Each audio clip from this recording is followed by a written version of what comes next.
السلام علیکم ورحمۃ اللہ وبرکاتہ۔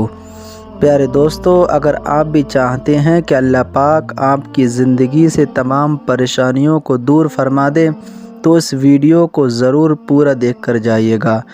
آج کی اس ویڈیو میں ہم قرآن شریف کی بہت ہی بابرکت صورت یعنی سورہ مزمل کے بارے میں جانیں گے کہ سورہ مزمل پڑھنے کے کیا کیا فائدے ہیں۔ ویسے تو قرآن شریف ایسی بابرکت کتاب ہے کہ جس کی ہر صورت، ہر آیت، ہر لفظ بابرکت ہے اور ہر ایک میں بے شمار فضیلتیں رکھی ہیں۔ آئیے دوستو جانتے ہیں کہ سورہ مزمل پڑھنے کے کیا کیا فائدے ہیں۔ اگر کسی شخص کے رزق میں تنگی ہو، اس کا کاروبار نہ چلتا ہو، پریشانی میں مبتلا رہتا ہو، تو اس شخص کو چاہیے کہ سورہ مزمل کی روزانہ تلاوت کر لیا کرے۔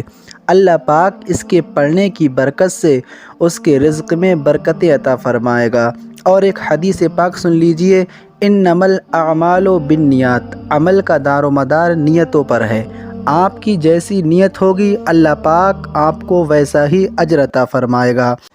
اعوذ باللہ من الشیطان الرجیم، بسم اللہ الرحمن الرحیم۔ یا ایہا المزمل قم اللیل الا قلیلا نصفہ او انقص منہ قلیلا او زد علیہ ورتل القرآن ترتیلا انا سنلقی علیک قولا ثقیلا ان ناشئۃ اللیل ہی اشد وطئا واقوم قیلا ان لک فی النہار سبحا طویلا واذکر اسم ربک وتبتل الیہ تبتیلا رب المشرق والمغرب لا الہ الا هو فاتخذہ وکیلا واصبر على ما يقولون واهجرهم هجرا جميلا وذرني والمكذبين أولي النعمة ومهلهم قليلا إن لدينا أنكالا وجحيما وطعاما ذا غصة وعذابا أليما يوم ترجف الأرض والجبال وكانت الجبال كثيبا مهيلا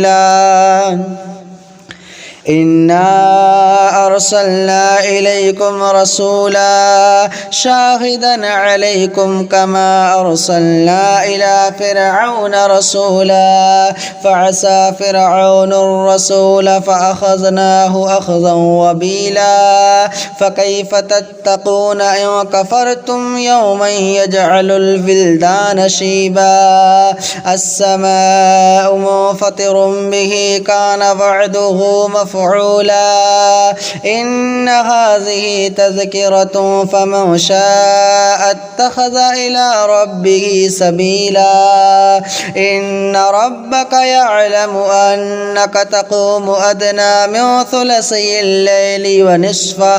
ونصفه وثلثه وطائفة من الذين معك والله يقدر الليل والنهار علم أن لن تحصوه فتاب عليكم فاقرؤوا ما تيسر من القرآن علم أن سيكون منكم مرضى وآخرون يضربون في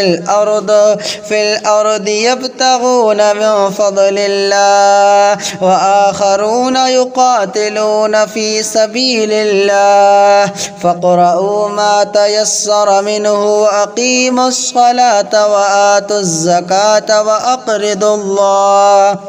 وأقرضوا الله قرضا حسنا وما تقدموا لأنفسكم من خير تجدوه عند الله هو خيرا وأعظم أجرا واستغفروا الله إن الله غفور رحيم أعوذ بالله من الشيطان الرجيم بسم الله الرحمن الرحيم يا أيها المزمل قم الليل إلا قليلا نصفه أو انقص منه قليلا أو زد عليه ورتل القرآن ترتيلا إنا سنلقي عليك قولا ثقيلا إن ناشئة الليل هي أشد وطئا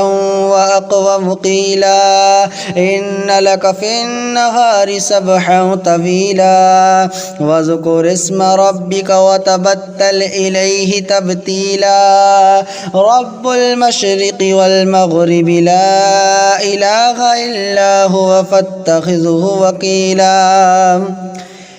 واصبر على ما يقولون واهجرهم هجرا جميلا وذرني والمكذبين أولي النعمة ومهلهم قليلا إن لدينا أنكالا وجحيما وطعاما ذا غصة وعذابا أليما يوم ترجف الأرض والجبال وكانت الجبال كثيبا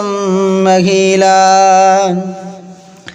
إنا أرسلنا إليكم رسولا شاهدا عليكم كما أرسلنا إلى فرعون رسولا فعصى فرعون الرسول فأخذناه أخذا وبيلا فكيف تتقون إن كفرتم يوما يجعل الولدان شيبا السماء منفطر به كان وعده مفعولا إن هذه تذكرة فمن شاء اتخذ إلى ربه سبيلا إن ربك يعلم أنك تقوم أدنى من ثلثي الليل